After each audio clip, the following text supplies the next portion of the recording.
said earlier, very much everything that I do, because it's very useful afterwards. And just another one of those, probably passed quite quickly. This one you can't really see, but I just wanted to show you that this is another way, which is quite interesting, and this can actually be applied to any design form.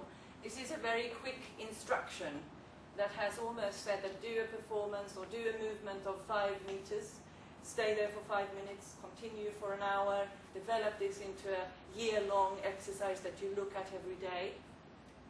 A small snippet of each day becomes something bigger. Go back 5 steps, and whether it's actually in steps like that or steps on this instruction. So it becomes a very maze-like way of producing a choreography without perhaps knowing what the outcome is going to be from the very outset. So it's quite an interesting way to improvise through instructions. Trisha Brown Dance Company was another part of this early movement, and they also go out in the community, and this is Tate Modern, where they did a performance in the Turbine Hall. And this is a very good space for performances, for design shows, design talks and exhibitions, of course, and you should all be visiting Tate Modern regularly. There's also a really good new space in the basement there that you need to be looking at. And I did a dance workshop with Trisha Brown in New York when I was there in the summer. It happened to be when I was there, and it was really interesting because they were talking very much still about some of that work that they did in the early days. This is another interesting way of mapping space and movement. This is William Forsythe, who is very much on the top of this kind of movement, where he works in very unusual spaces. He works with movements that are not necessarily conventionally dance movements. He also works with architects very much. So there is an immediate combination of the two there. And he has produced several videos, which I think are on YouTube as well, that you can search. They're very interesting because of the way that it's been mapped and used through computer animated programs, that any movement that he does draws a line, and it becomes, and then you can remove the person, and you just have these figures. They can be soft and they can be very sharp, and you can imagine how that would be to draw. And there's some really nice exercises as well that can be done where you actually draw physically, but you can't draw in 3 dimensions, I suppose. So this is a fantastic way of doing it, and I'm quite interested in exploring more of that. The subject and the sort of narrative and the zooming in and zooming out of sites that I work with is quite important to me, and I'm very interested in derelict space and ugly space and forgotten space, or the space in between. As a designer, of course, we look for these sort of sites because there's always a potential to refurbish or to rebuild or do something new on a site, or reliven. I'm always one for trying to keep as much as possible of what was there before, because I do think that, yes, we do need to renew, but there's also this whole thing about keeping something that has a place in a way in that communities and the memory, if that could be done. So for students, looking at the site is very important because it can influence you in your work, so in particular interior students, but I think anybody who's working with a client as well, you need to be aware of their interests and where they're located, the materials they use, the backgrounds, and all of that, so that it's not just something that you come with without understanding and knowing who these people are, or who this client is, or this building in terms of interiors in particular. So leading on from that, looking at unusual space, I began to explore hidden spaces and very awkward spaces. This is in a loft space, which is very dusty, very difficult because some of the areas hasn't got flooring, so it's very easy to walk in the wrong place and fall through, perhaps. So there is an element of danger as well. I quite like that. Dare I say it? I quite like the whole thing about doing something that you will get an outcome from and you don't know how it's going to be. And from this, after this, I came out completely dusty, and I'd had to move and climb over things in order to continue what I had set out to do.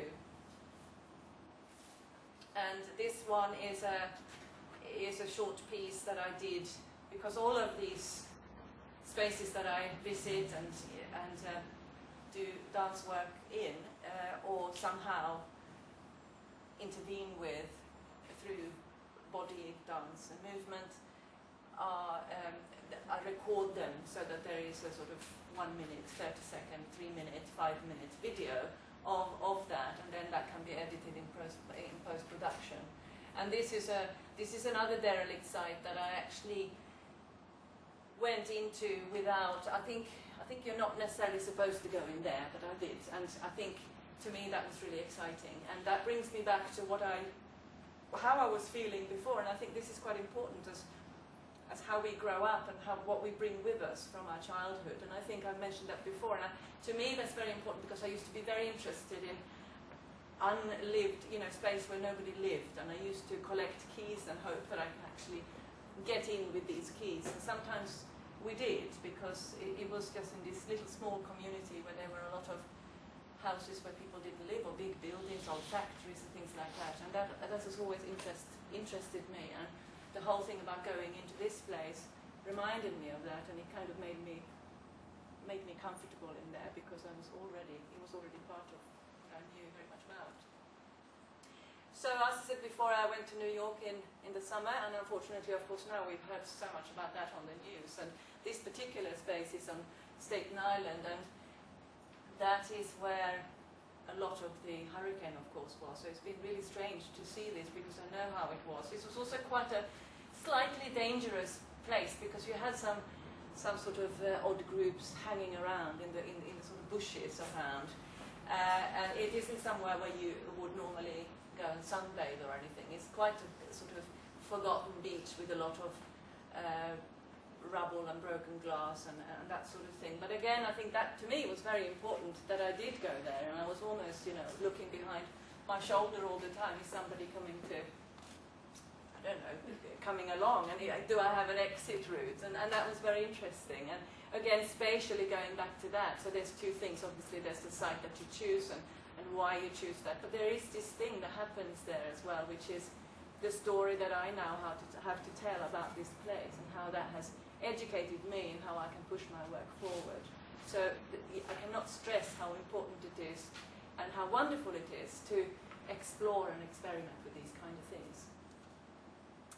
And these are now, I'm showing you just some similar work that I have been doing. So I've been almost doing a collection of these little snippets of work in different places. And this one was one that I did in Hampshire, in England, where I did a performance on the beach, and then had a conversation with people afterwards who were passing by, and it was in the winter and everything else. It was very windy, and that again has set a place for me, that there's now a series of these kind of seaside pieces that I have been doing. Another site that I found very interesting was, this is in North London, Barnet, where I walked past to get to a friend's house, and I kept seeing this site, and I thought I'd start to look at how that might work as well. So I did something I call a barn dance in there, and this was more of a fun piece, but it was also very much about the whole aspect of what might have happened there before. Is almost going back to this whole thing that this is an old warehouse, but it may also have been. So I almost create narratives as well as this goes on, that there may have been sort of barn dance-like activities going on at some point. So it's this whole thing about almost not walking on history, but about almost creating steps for that as well. This is actually here in the university somewhere, where I was waiting for someone, and I was told off for doing this as well. I quite like that as well. But this is a very short piece about just sitting and waiting, and then thinking, well, what can I do? And then I start to move in a way that I almost can't stop. It's a little bit like that, and if you try it yourself, if you sit down, that your foot starts to move and your arm starts to move and you kind of start to... It's a wonderful thing of trying, so I would urge everyone to try it. I sometimes do it if I'm on a train or whatever, that my feet might start moving, and I have filmed it as well, and they start to move, and in the end you get into it, and then you sort of think, well, okay, it doesn't matter, and you forget about what's around you. So it's this thing as well, that don't be afraid to try these things. And in my case, of course, my tool and my technology is my body.